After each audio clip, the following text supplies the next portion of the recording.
नमस्कार, next 9 news देख रहे हैं आप। आपके साथ मैं हूं मानसी जायसवाल।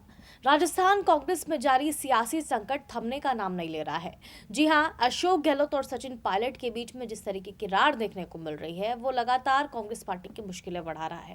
राजस्थान में इस साल के अंत में विधानसभा चुनाव होने हैं। तकरीबन 5 महीने का समय विधानसभा चुनाव में बचा है। ऐसे में कांग्रेस पार्टी ये कोशिश कर रही है कि दोनों के बीच में जो तनातनी की खबरें हैं, जो रार है, उसको खत्म किया जा सके और जल्द ही कोई फैसला लिया जा सके। अभी दोनों के बीच में जिस तरीके की तनातनी की खबरें चल रही हैं, उसको लेकर के बीच का रास्ता निकालने की कोशिश कांग्रेस आलाकमान कर रही है।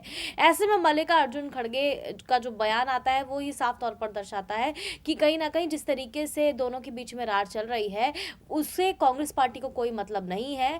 सीएम कैंडिडेट को लेकर के जो बात निकल करके सामने आई है, मल्लिकार्जुन खड़गे कह रहे हैं कि कोई भी सीएम बने उनको इससे मतलब नहीं है, लेकिन राज्य में उनकी सत्ता वापस आनी चाहिए। ये बात वो लगातार कहते हुए नजर आ रहे हैं। ऐसे में सचिन पायलट के पास क्या कुछ विकल्प बचते हैं, इसको लेकर के लगातार खबरें चल रही हैं। तो राजस्थान बीजेपी में जो मनमुटाव है वो कहीं देखने को ही नहीं मिलेगा। अशोक गहलोत का बयान इस पूरे मामले पर सामने आया है। बीजेपी के कई नेता पार्टी छोड़कर कांग्रेस में आ रहे हैं। कर्नाटक में विधानसभा चुनाव के प्रचार के दौरान अशोक गहलोत ने ये बात कही। दरअसल सचिन पायलट और अशोक गहलोत के बीच का मनमुटाव किसी से छिपा नहीं है। हाल ही में सचिन पायलट ने राजस्थान की कांग्रेस सरकार के खिलाफ एक दिन का धरना भी दिया था। उन्होंने आरोप लगाया था कि मौजूदा सरकार ने पहले की बीजेपी सरकार पर लगे भ्रष्टाचार के आरोपों पर कोई कार्रवाई नहीं की है। इसके अलावा सचिन पायलट ने बीते साल सितंबर के घटनाक्रम का जिक्र करते हुए कांग्रेस के प्रतिनिधियों और अन्य नेताओं से आह्वान किया था कि वो लोगों और कार्यकर्ताओं के बीच जाएं और उनकी भावनाओं को समझें, क्योंकि विधानसभा चुनाव करीब है। शनिवार को इस पर कांग्रेस के राजस्थान प्रभारी सुखजिंदर सिंह रंधावा ने कहा था कि वो अतीत की बातों को बहुत आगे नहीं ले जाना चाहते हैं और अब ध्यान भविष्य पर होना चाहिए। आपको बता दें, कांग्रेस में नेतृत्व में बदलाव को लेकर पिछले साल 25 सितंबर को मुख्यमंत्री अशोक गहलोत के आवास पर कांग्रेस विधायक दल की बैठक बुलाई गई थी। हालांकि ये बैठक नहीं हो पाई थी क्योंकि गहलोत खेमे के विधायक इस बैठक में नहीं पहुंचे और उन्होंने एक अलग बैठक की थी। गहलोत समर्थक विधायक सीएम पद पर सचिन पायलट की नियुक्ति के खिलाफ हो गए थे। सचिन पायलट ने बीती 23 अप्रैल को इसी घटना का जिक्र करते हुए कहा था कि यह तत्कालीन कांग्रेस अध्यक्ष सोनिया गांधी के आदेशों का खुला उल्लंघन था। तब मल्लिकार्जुन खड़गे और अजय माकन की खुलेआम बेइज्जती की गई। उनके खिलाफ अभी तक कार्रवाई क्यों नहीं हुई, ये सवाल है। इसका जवाब पार्टी के पास ही है। तो ये साफ तौर पर सचिन पायलट आरोप लगाते हुए नजर आ रहे हैं, लेकिन अशोक गहलोत का इस पूरे मामले पर बयान सामने आया है। उन्होंने सीधे तौर पर भारतीय जनता पार्टी पर निशाना साधा और अपने जो खेमे में दिक्कत चल रही है उसको उन्होंने दरकिनार कर दिया।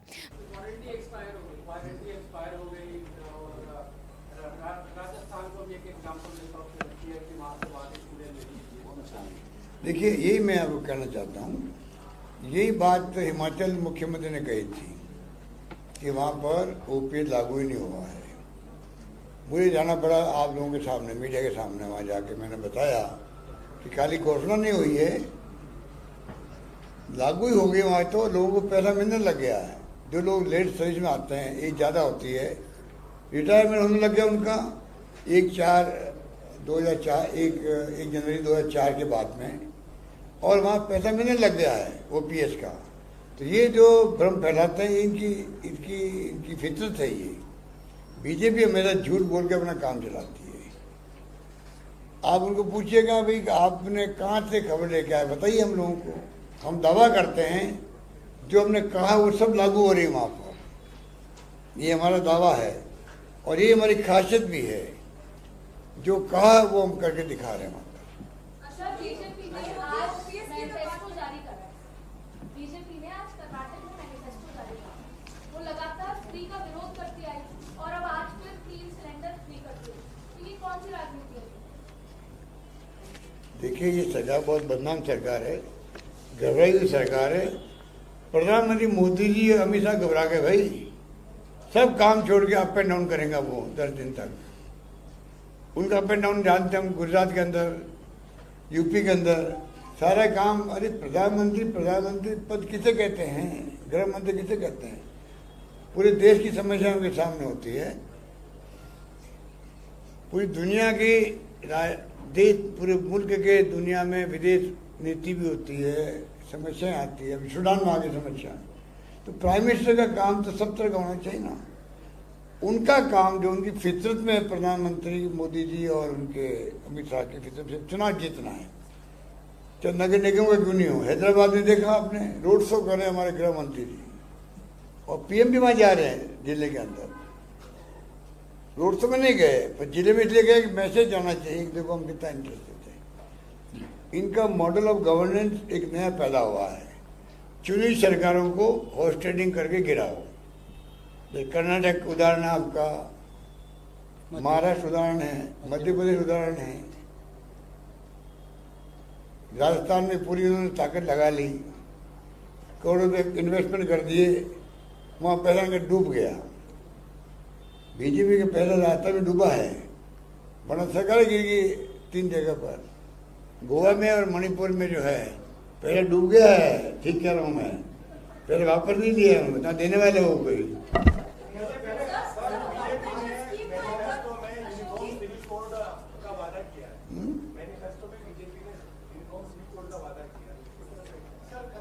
पता क्या यूनिफॉर्म सिविल कोड, वो तो उनका एजेंडा है आरएसएस बीजेपी का।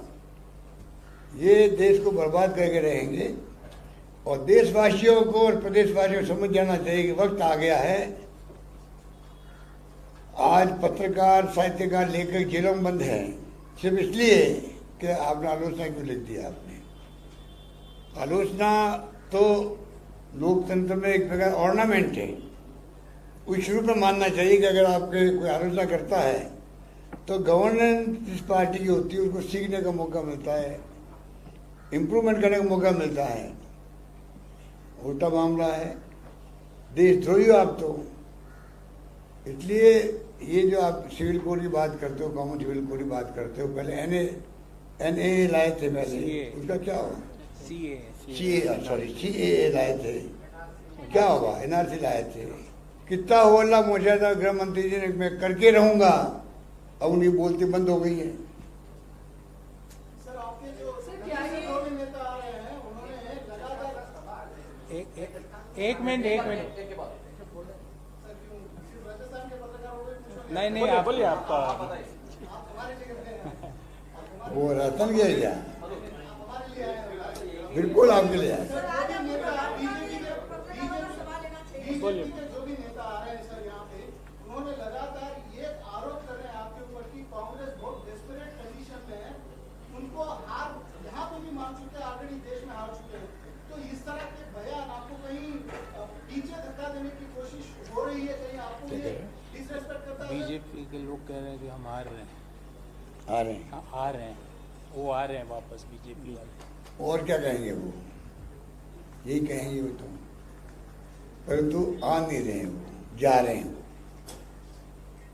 जो हम देख रहे हैं, जो पर्सन बना हुआ है यहाँ पर, जो सुनते हैं आप लोगों से, उसे लगता है कि वो जा रहे हैं। और इसलिए भी जा रहे हैं कि एक कहावत बनी 40% की यहाँ पर, तो 40% आप बताइए कहावत क्यों बनी है। कहावत ऐसे नहीं बनती है, पब्लिक बनाती है कहावतें।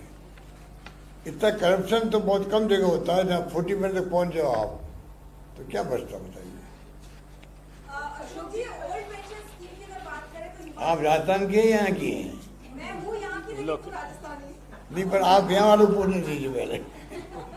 बताइए। जी अशोक जी, तो ओल्ड पेंशन स्कीम को लेकर जिस तरह से हिमाचल में सरकार बनाने में आप कामयाब रहे, तो क्या वही स्कीम जो है आप कर्नाटक में भी लागू करेंगे? क्या उसे घोषणा पत्र में जगह मिलेगी कांग्रेस के? जब डीके शिव कुमार जी बार बार बोल रहे हैं, इसके मायने क्या है? जब हमारे पीसी जी बोलते हैं, हमारे पीसी साहब बैठे हैं, गोविंद दोतारा जी, ये जो बात बोल देते हैं, हम सरकार उसको मानती है, तो पीसी का आदेश चलता है हमारे यहाँ। तो जैसे एआईसी का अध्यक्ष का आदेश चलता है, प्रदेश में पीसी अध्यक्ष का आदेश चलता है। तो आपके प्राइम प्रधानमंत्री यहाँ पे आके बोलते हैं सर कि आप 90% उनको सिर्फ गाली देने के काम करते हैं, 91 बार आपको उनको गाली दिए हैं, सिर्फ गाली देने की, गाली गलौज करने की कांग्रेस का कल्चर है। आप सीनियर नेता है, क्या किस तरह से देखते हैं इस तरह की जो बयान देते हैं प्राइम मिनिस्टर? अब देखिए, आप प्रधानमंत्री पर इतनी फुर्सत मिल गई कि 91 गालियां उनको दी गई, वो लिखे, इतना टाइम मिल गया उनको। ये आश्चर्य की बात है, फिर गवर्नेंस कैसे करते होंगे वो। उन्होंने जो जिस रूप में बोले हैं, कटाक्ष किए हैं सोनिया जी पर भी, अन्य नेताओं पर। बाकी नेताओं छोड़ दीजिए जो अभी कल परसों किया है। आप बताइए कि प्रेम ने खुद ने, मैं वो वहाँ पर रिपीट नहीं करना चाहता क्या बोले वो, पर वो सब बोले जो उनको नहीं बोलना चाहिए। मेरे हिसाब से प्रधानमंत्री पद की बहुत बड़ी गरिमा होती है, चाहे प्रधानमंत्री किसी पार्टी का हो। उन्होंने जिस प्रकार से बोले हैं गरिमा को गिरा करके, मैं समझता हूँ अनफॉर्चुनेट है वो। अब वो 91 की बात करें, उन्हें कई लोग तो आपको मालूम है, कई लोग तो कांग्रेस से बीजेपी में जा चुके हैं वो, उनके वहाँ सुशोभित है, उनका भी कमेंट उनके अंदर 91 के अंदर है। तो आपने लिया। बहरहाल आप इस पूरे मामले पर क्या कुछ सोचते हैं हमें कमेंट करके जरूर बताएं। क्या राजस्थान कांग्रेस में वाकई सचिन पायलट को एक बड़ा पद दिया जा सकता है या सीएम पद को उम्मीदवार पेश करने का उनको मौका दिया जा सकता है? ये तमाम जो सवाल हैं वो अभी तक बने हुए हैं। आप अपनी राय हमें कमेंट बॉक्स में जरूर दें। फिलहाल हमारी इस खास रिपोर्ट में बस इतना ही। देश और दुनिया की तमाम बड़ी खबरों के लिए देखते रहिए Next 9 न्यूज।